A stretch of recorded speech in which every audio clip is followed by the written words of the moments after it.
How you doing, folks? In an effort to get the retro look right outside my garage, I picked up an old petrol pump here. So let's see if we can get the lights working in it.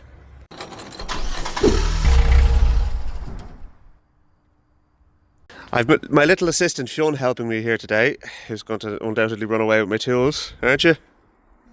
No, good man. So, what we have here is we've got two ATEX rated lights here, okay? So they're fluorescent tubes at the top. Now, I've taken off the glass and stuff like that already, and you will see the finished article when we have them working.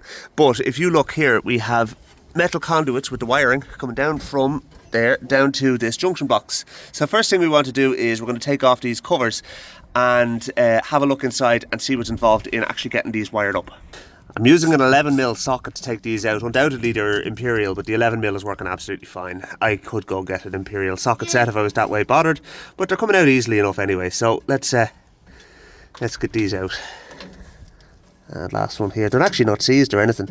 Now, for those of you not familiar with the whole ATEX thing, basically that means that this is designated to be operated in an potentially explosive environment. So they take special precautions to make sure that it does not create a source of ignition. So that's why you've got special enclosures and stuff like that as well. So now let's just take that off. And in here we've got a strip connector. So we'll be able to pull that out. And we're going to have a look and see what's happening with our connection. Now, see, we've got this big heavy cable here as well, which we're not going to be using anymore. But we'll probably remove the gland and run the wire out the bottom of that. And in the fullness of time, I will re-gland it. But for the moment, I just want to see if it works. There's one there. Oh, look, Honeywell. There we go. There's the name I'm familiar with from my days of building APUs. We're fixing. One of the things I find a bit strange is the fact that there are no provisions for earthing here. So obviously it's centrally earthed, so we'll have to make allowance for that at a later stage. But for the time being, anyway, we can get a positive and negative here. Now you can see that's labelled brown there, and then that one's white. So let's just. It's hard to kind of tell which way it's supposed to go. So we might just have a look up through here and see if we can figure it out at the other end. So it just means taking this cover off here. So what I did was I used a multimeter to check for continuity between the live wire here and the one that's marked brown down here, and sure enough that is the live. So we now know which is live and which one is neutral. So unfortunately I've only got a continental plug on this connector here, but given that we've no earth anyway, it will do the job, and we can plug that in for the moment, okay? And lo and behold, we have got light. Now it's shown flickering on the camera, but it's not actually flickering at all. That is so cool. Really happy with that. And there you go, you can see on that side as well. And of course, just to satisfy my curiosity, I have to see if the motor actually works as well. So what I've done is I've just actually wired it up temporarily there as well. Now the young lad is standing well back, so he's nowhere near me. But let's try this out. Look at that. That's so cool. Not a bother to it. Now that's not going to run very often, but at least it's nice to know that it actually does work. Okay, so now that we know that everything is working as we need it to, we are going to take the gland out of the bottom here, which has all the ATEX rated wiring, and get rid of all of that. Yes, what do you think? Wiring, yeah. So we're going to get that out, and that will allow us to run our cable out the bottom of this box and close it up. And I will, I'll do something by way of an earth there, probably just put a ring terminal somewhere on it, and that will do us. So I need to also run some decent, I think I have some SWA cable actually, which will do the job. That other wire is literally just for testing purposes. And there we have it. That looks so cool. I'm really, really happy about that. What do you think, Fionn? I love it. Yeah, so do I.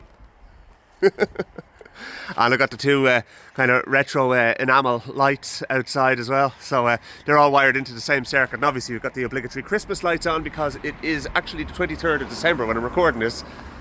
But I am chuffed to bits with that. That's so cool. So that's all on a timer now anyway. What I plan to eventually do is put it on a photo cell on the side of the garage, so they'll only come on when it's dark, and then they'll turn off at 12 o'clock, so there'll be a timer in the circuit as well. How cool is that though? There you go. A few more signs needed and stuff like that, and I also want to put the a wheel on the wall over there with an airline wrapped around and stuff like that, and old watering can, that kind of thing. So I have a bit of a vision for this.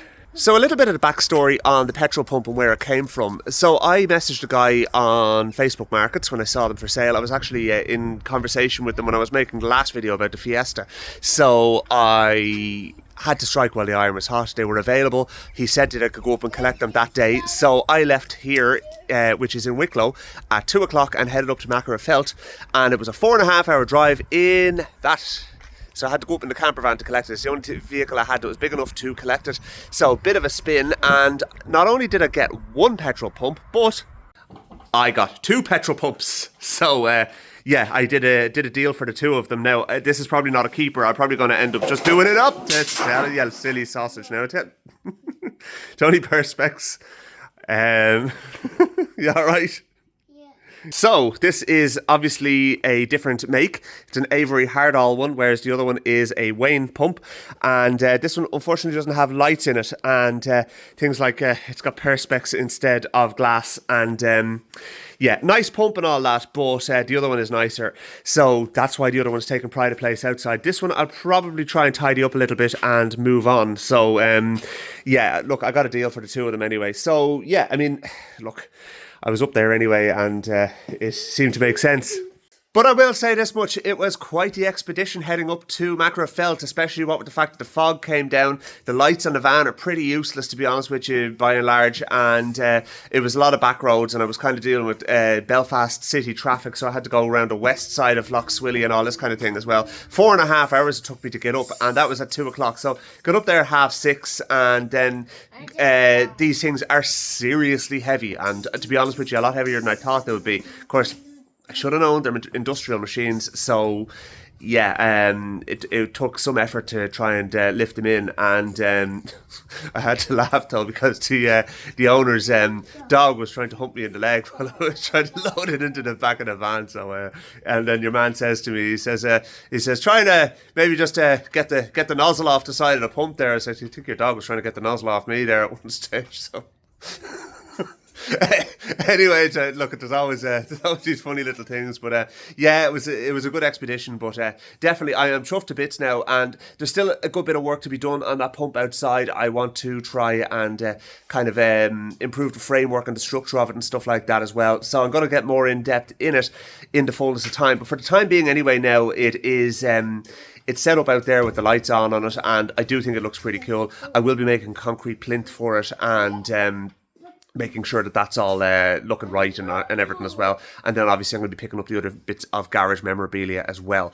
So that's the kind of plan there. So yeah, let me know what your thoughts are below, what you think of it, what you think I should do with it, and yeah, I also think you guys could let me know what else I should be doing with the garage to kind of give that 1960s or 70s Irish roadside garage feel, because that's kind of what I'm after, you know.